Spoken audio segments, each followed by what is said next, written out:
Yo, what's good? It's your boy Big Steve, and this is Go Blue Uncut, where we smoke and talk Michigan football.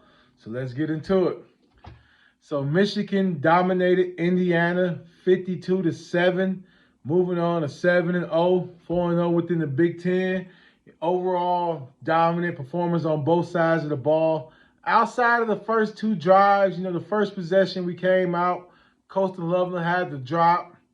I did like the fact that we did come out throwing the ball first, so that was cool. But other than that, the first two drives we looked at the sluggish, took a while to get going, but dominated from that point on. JJ, another solid performance overall. 14 to 17, I believe he went. Yes, 14 to 17, 222 yards, 3 touchdowns. You know, um, he did get sacked 4 times today. A couple of them was his fault. Especially held on to the ball about one or two of those. Definitely took some big hits today that he could have avoided. But other than that, really made some big plays, extending the ball, extending the play. Throwing it on the run, that 54-yard touchdown to Coastal Loveland. That was just him just using his athleticism to make a big play. Very solid performance. Jake Tuttle came in. The former Indiana Hoosier quarterback came in. Went 5 for 5, 22 yards. And touchdown. So he looked it all right. I'm pretty sure going against his former team, he wanted to play harder than he ever played this whole season. So he did all right. It was garbage time, but at least we threw the ball 5 times. 5 for 5. So overall quarterback spots. JJ had the bad run late in the game, up 35 to 7. Third down, and he decides to keep it. I don't know what's going on with him and Donovan Edwards, but I'll talk about that later. But you cannot take that hit like that. I'm pretty sure Jim Harbaugh probably fucking ripped Sherrod Moore ass. Pause. But I'm pretty sure he let him have it as an offensive coordinator. You cannot put your quarterback in that type of position. It should not have been a fucking option at all.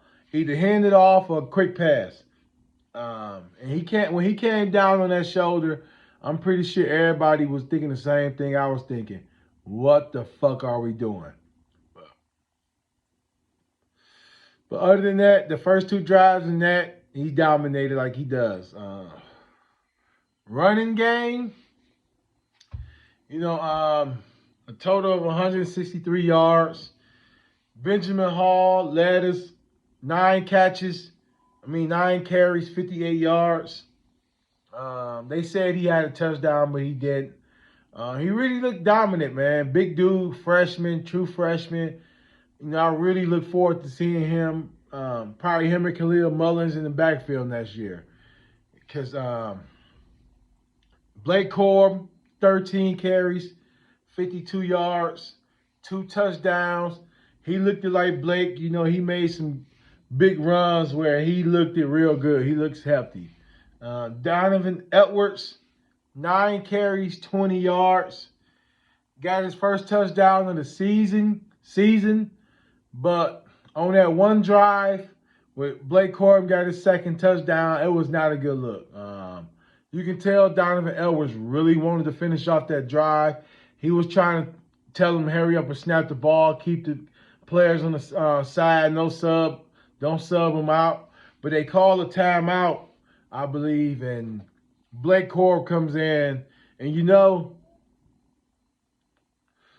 with him having a chance to do what he doing as he reaching these records, I'm pretty sure you could tell by Donovan Edwards' body motion that he was not happy on that drive. I don't know what's going on.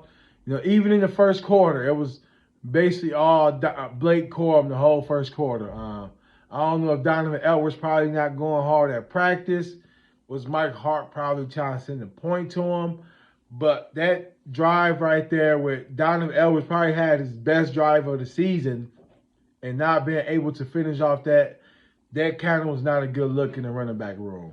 Khalil Mullins didn't play, so Donovan Edwards got more carries than he probably would have if Khalil Mullins played. But it's not an overall good look. He's not looking good. He get tackled. He's not, even on that for the drive they put Blake Corum in. We needed that.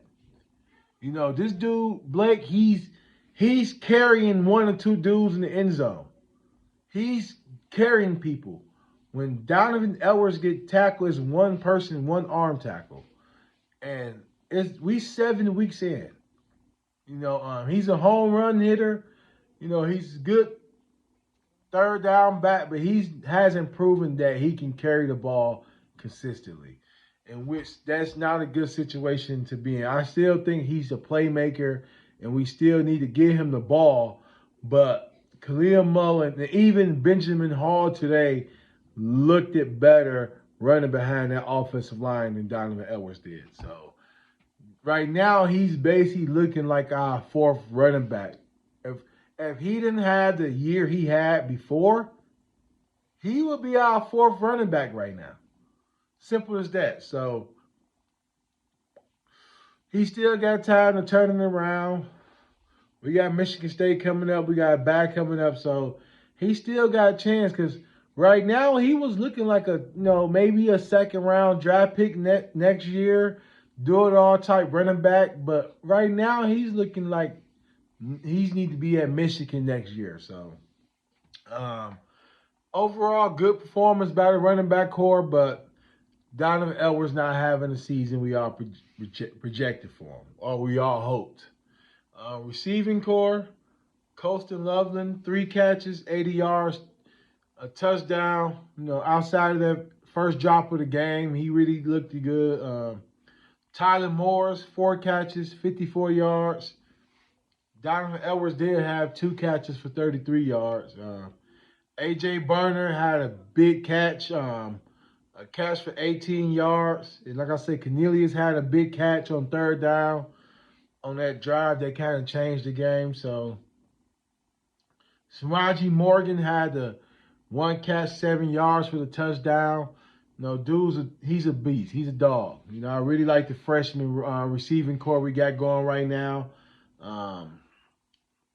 The other English, the other freshman from Bama, he got his first touchdown of the season. So this receiving core is looking real good going to deep into the season.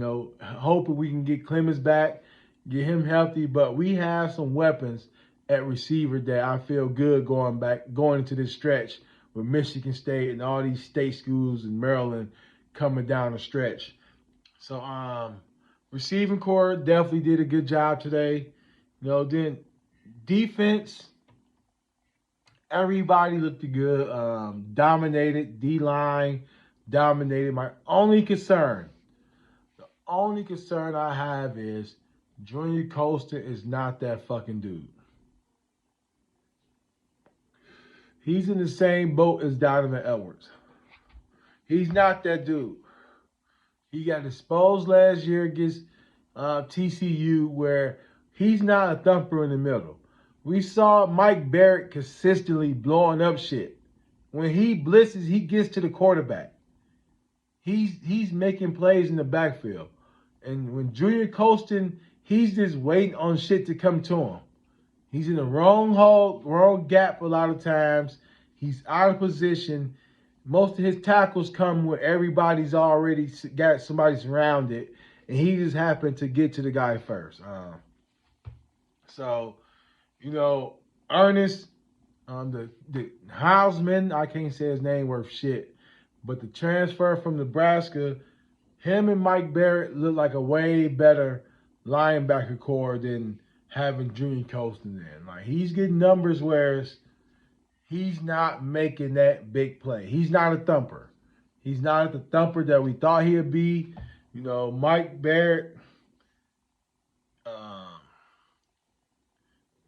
Michael Barrett in the limited snaps he's getting is making big plays. They hit on the quarterback to force the fumble and to get the fumble is a big time play. We need more of that at linebacker. The transfer from Nebraska, he's coming downhill attacking. Junior Colston, he's just waiting till running backs come to him. And you can get away with that against Minnesota and Indiana, but when you're going against Penn State and you wait and try to get all these arm tackles, they're going to run through them. So that's a concern for the defense. Mason Graham dominated. Kenneth Grant almost had the interception. I don't know if that was a drop back by design. It was definitely a good call if it was, because he was there. He hit his hands. That could have been his second pick. This defense is, man, Keon Sabb got beat deep on the trick play. He gave up that, but he made up for it later. Got another pick. Rob Moore got an interception today on the single cell tip. This defense is just deep. It's a deep defense. The only concern is, can Junior Colston turn into a thumper before we get to Penn State and Maryland and Ohio? Because that's the only concern on defense. And we got to expose. There's going to be some teams that just spread us out and trying to run up the middle.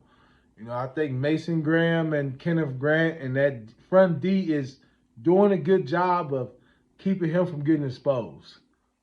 Because even a lot on the passing plays through the middle, he's in the facility, but he don't make plays. Mike Barrett last year, 2 interceptions, ran one back to the house. He's a thumper. He's aggressive. He's coming downhill ready to hit something. And Junior Colston's not that. All the DBs looked great. Keon Sabb got beat deep on one play. Washington, I believe he got beat deep on the play, but it was called back from illegal contact to the face. Special teams look great. Tyler Morris looking more comfortable back there, returning punts. So he's making big plays. So overall dominant win. Didn't give up too much. They quarterback, I believe, just went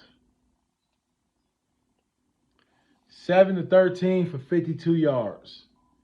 The other quarterback was 6-15 for 44 yards.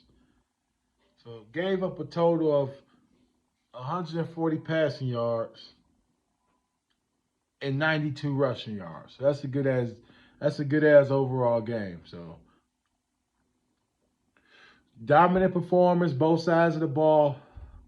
Now we have to get ready for Michigan State. Night game in East Lansing. It's going to be crazy. But to then, we're going to just look at this tape again and just get ready to take on these dudes. So overall, go blue.